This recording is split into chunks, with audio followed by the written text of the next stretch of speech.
let's add dissimilar fractions. In adding dissimilar fractions, you need to have the LCD. What does it mean? Least common denominator. So the least common denominator, you can go back to our lesson in LCM. You can do continuous division with your listing method.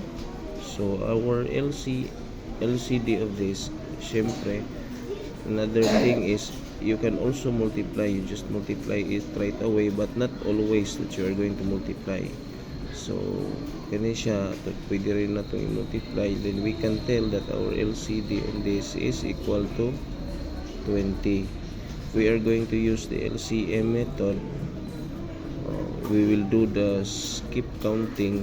So for skip counting, 4, 8, 12,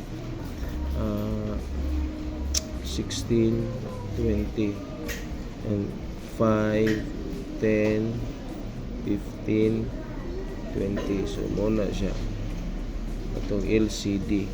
So we will take now the LCD. Here LCD is 20.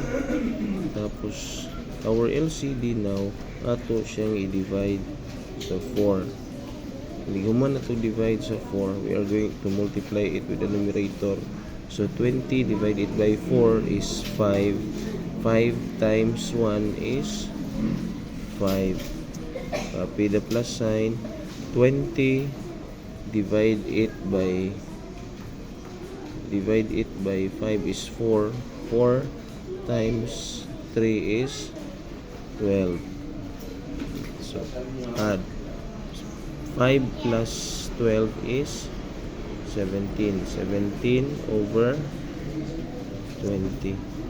So since dili naman siya pwede naman siya dili na to i-reduce to lowest term, so this is now the correct answer. So unsa na to pagkahibaw nga pwede pa siyang i-reduce to lowest term? So simply look at the first digit. If there will be, we will go back, balik ta sa atong lesson in divisibility. So mahibaw-an nimo that number is reducible or not. So in this case 17, 20 divisibility by 2 dili pwede, kariray pwede, so wala na gid siya. Divisibility by 3 i-add mo, wala pud siya. So again, when we look at the factors, 1 times 17 na lang na kani siya.